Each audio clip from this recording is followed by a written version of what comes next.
Las caras en la reunión de emergencia de Alpine no eran de celebración, eran de pánico. Lo sé porque estuve ahí, en el hospitality improvisado, y la tensión se cortaba con un cuchillo. Sobre la mesa no había datos de telemetría de un auto, sino una proyección que helaba la sangre de los directivos.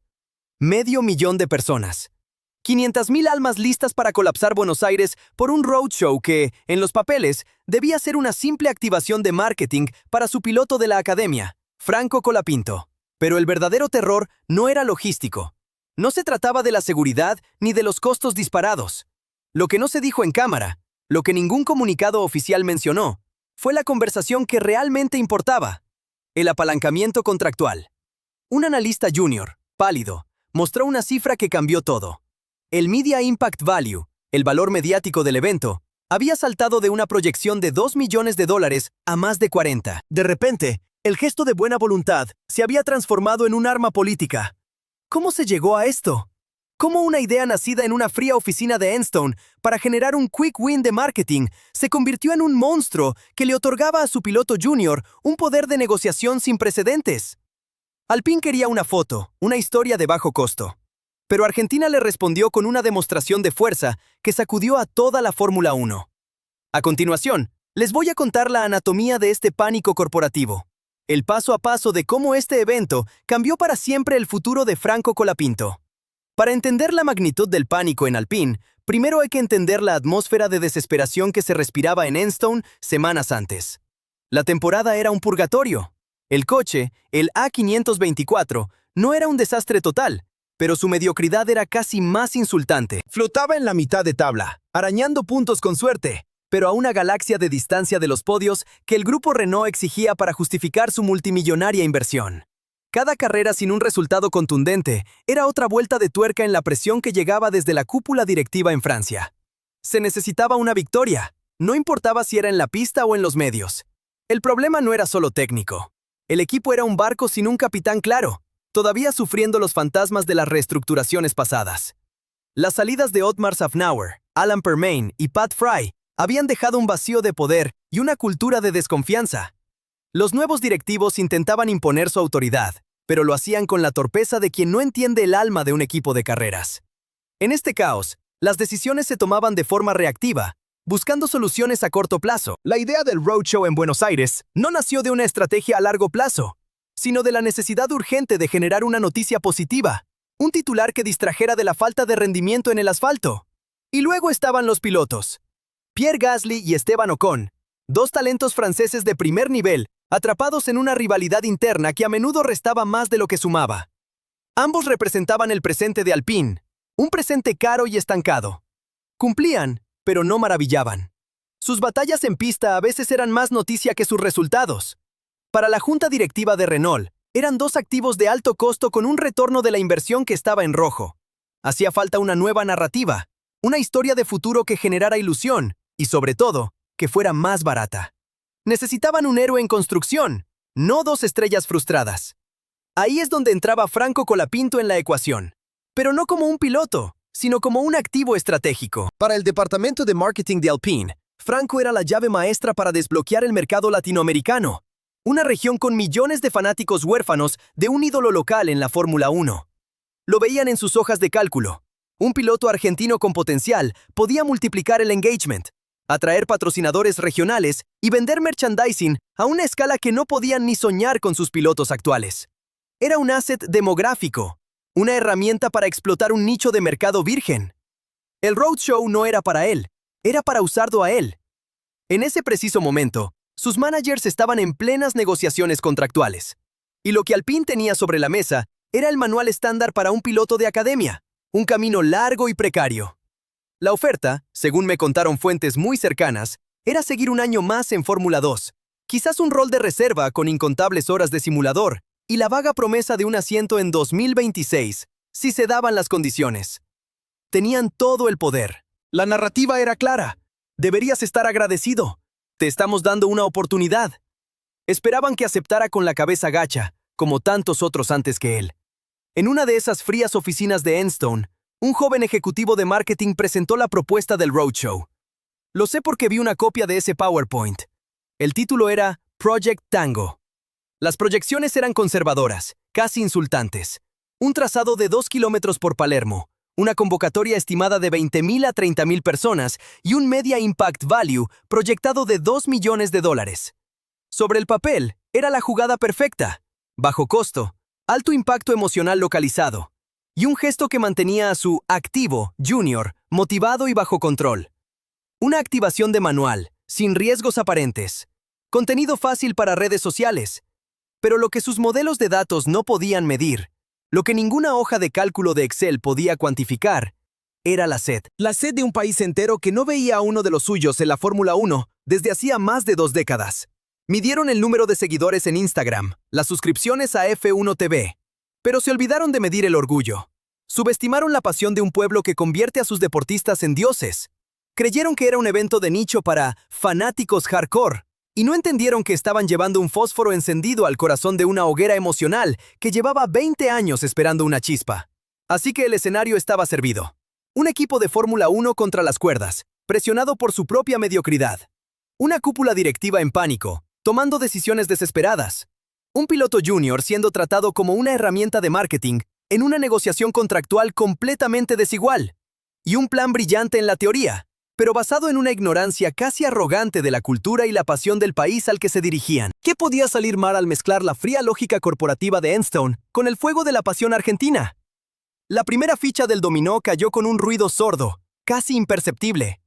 Fue un simple comunicado de prensa, una nota de 2 párrafos enterrada en el torbellino de noticias de la Fórmula 1. Alpine anunciaba una exhibición en Buenos Aires. Lo leí y lo admito, al principio no le di mayor importancia. Parecía el típico movimiento corporativo para mantener contenta a la base de fans y a un piloto prometedor. En Enstone lo veían como un deber cumplido, una tilde en la lista de tareas de marketing. No tenían la menor idea de que no estaban encendiendo una vela, sino que acababan de arrojar una bengala en un polvorín de pasión contenida. Lo que siguió fue un tsunami digital que nadie en Alpine vio venir. A las pocas horas del anuncio, las métricas de sus redes sociales empezaron a mostrar anomalías. Los me gusta y los compartir superaban a los de un fin de semana de carrera. Al principio, en el departamento digital, pensaron que era un error, un ataque de bots. Pero no, eran personas reales, miles de ellas, etiquetando amigos, organizando viajes desde el interior del país. La noticia que debía ser un eco se convirtió en un estruendo que retumbaba en los servidores de la fábrica. Y la reacción inicial fue de pura incredulidad. El verdadero sismo se sintió cuando la interacción pasó de lo virtual a lo tangible. Las cifras en los eventos de Facebook y otras redes sociales se volvieron obscenas. De los 20.000 que proyectaba su análisis más optimista, se saltó a 100.000, luego a 250.000 y seguía subiendo. Ya no era una convocatoria, era un éxodo. ¿Qué habían ignorado sus carísimos modelos predictivos? Se olvidaron de la variable más importante, el corazón. Creyeron que la lealtad a un piloto se medía en seguidores, y no en el orgullo de ver tu bandera representada en el pináculo del automovilismo mundial. Fue entonces cuando sonó el teléfono que Alpine nunca esperó recibir. No era un patrocinador ni un periodista, era el gobierno de la ciudad de Buenos Aires. El tono no fue de felicitación, fue de advertencia. El trazado original de 2 kilómetros por las calles de Palermo era, según sus palabras, inviable y un riesgo para la seguridad pública. De repente, la logística del evento dejaba de ser un problema de Alpine. Se había convertido en un operativo de seguridad a escala ciudadana. El control se les estaba escurriendo entre los dedos, y el presupuesto empezaba a sangrar. Aquí es donde la historia se parte en dos, donde la fría estrategia corporativa choca de frente con la pasión desbordada de la gente. Un evento de bajo costo se transformaba en un monstruo logístico y financiero.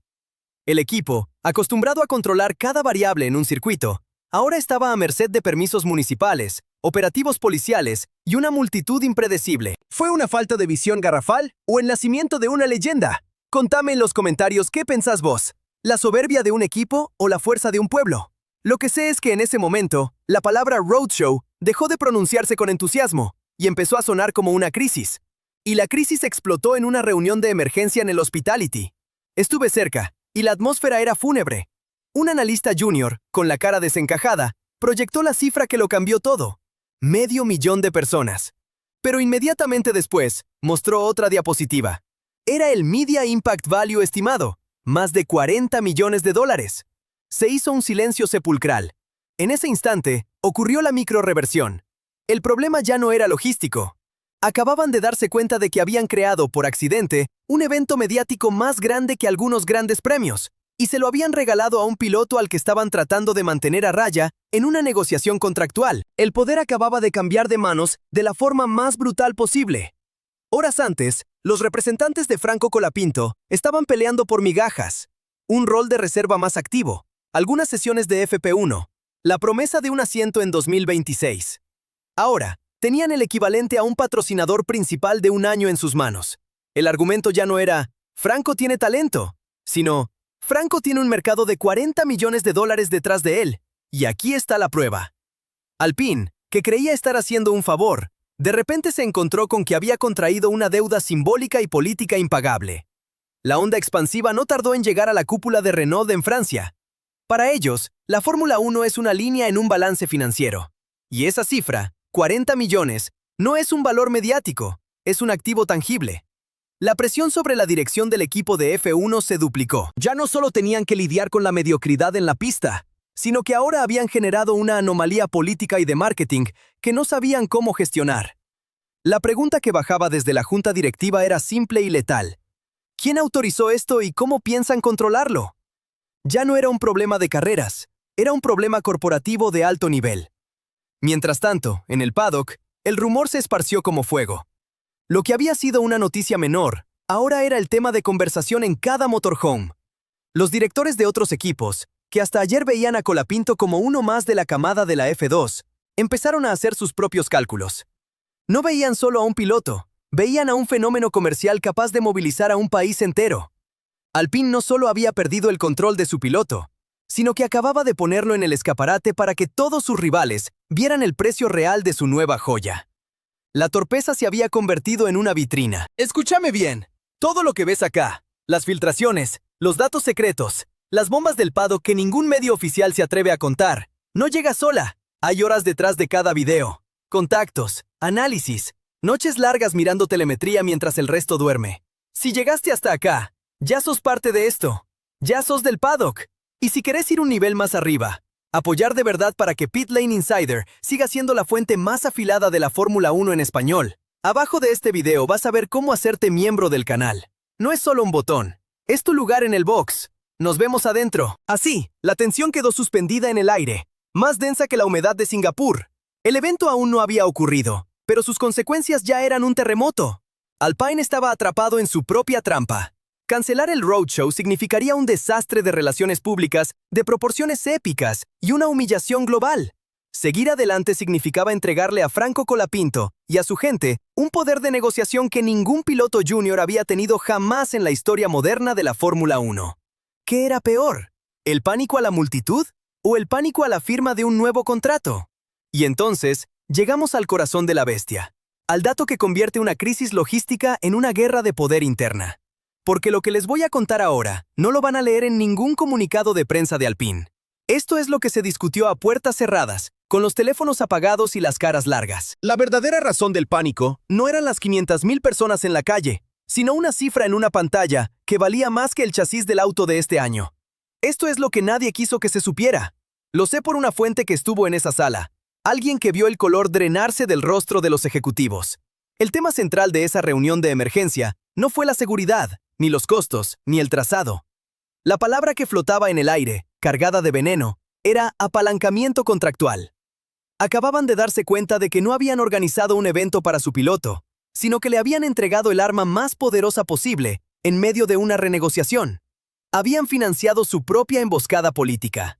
El analista que proyectó los datos en la pantalla era un chico joven, visiblemente nervioso. Primero mostró la estimación original del Media Impact Value del Roadshow. La cifra era modesta, entre 2 y 3 millones de dólares. Era el número sobre el cual se había aprobado todo el plan. Una inversión de marketing controlada, predecible y con un retorno positivo pero manejable.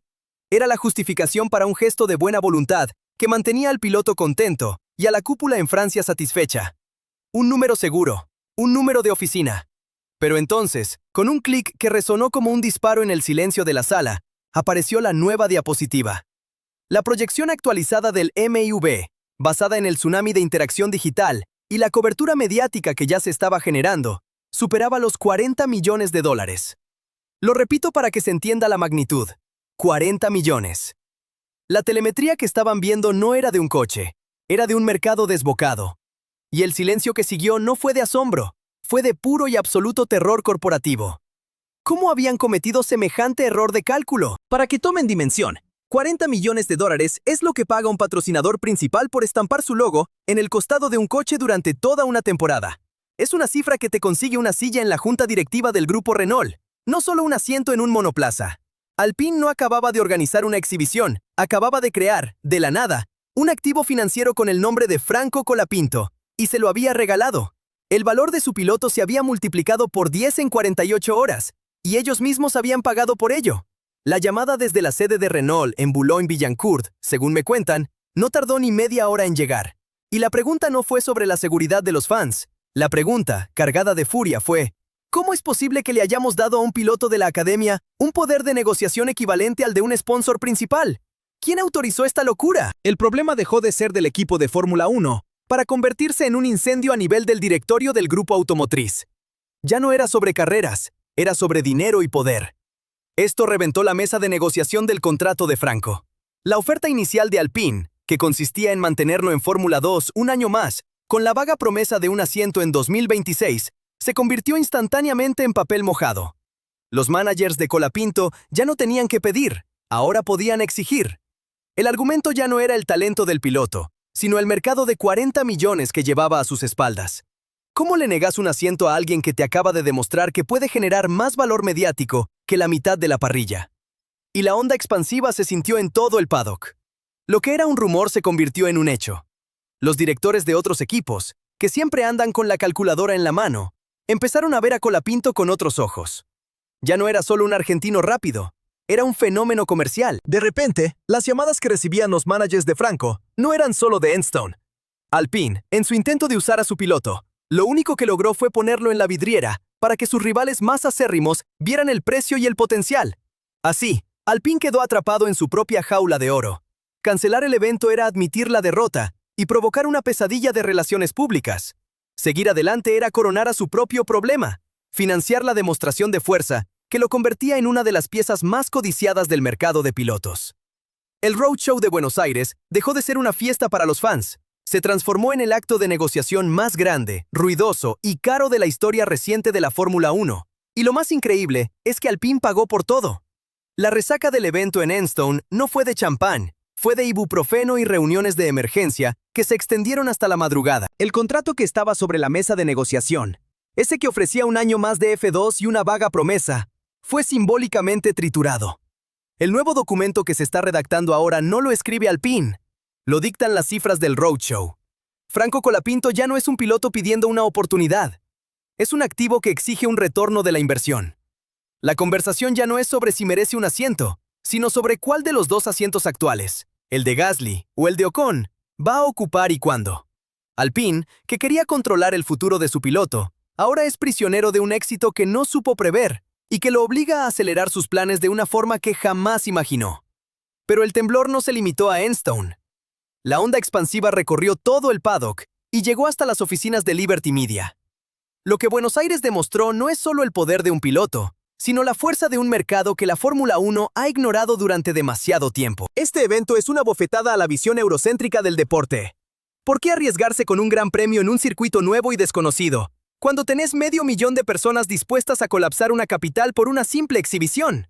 Equipos como Williams o Sauber, que viven de patrocinadores y del valor mediático, tomaron nota. América Latina dejó de ser un simple mercado televisivo para convertirse en un gigante dormido que acaba de despertar y exige su lugar en la mesa. Esto nos deja en un escenario de máxima tensión para los próximos meses. La presión sobre Bruno Famin, el director de Alpine, es total. Tiene dos opciones, y ambas son un infierno.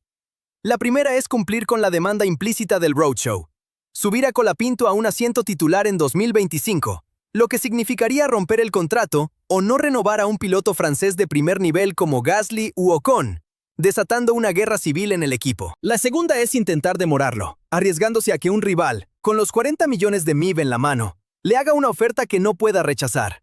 Ahora te pregunto a vos, ¿qué decisión tomarías en su lugar para el futuro del equipo? Léeme en los comentarios, porque la respuesta define la próxima década de Alpine. Al final, La imagen que queda grabada a fuego no es la del A524 haciendo trompos en la 9 de julio, sino la de un mar de gente que transformó una acción de marketing en un referéndum popular. Cada una de esas 500,000 personas no fue a ver un coche, fue a votar con su presencia. Por eso, la verdadera pregunta que resuena hoy en los motorhomes, desde Mónaco hasta Spa, es brutalmente simple. ¿Fue el roadshow de Buenos Aires el error de cálculo más garrafal en la historia reciente de Alpine? ¿O la jugada maestra, aunque completamente accidental, que le aseguró a Franco Colapinto el asiento que tanto buscaba en la Fórmula 1? La respuesta, sea cual sea, ya cambió el juego para siempre.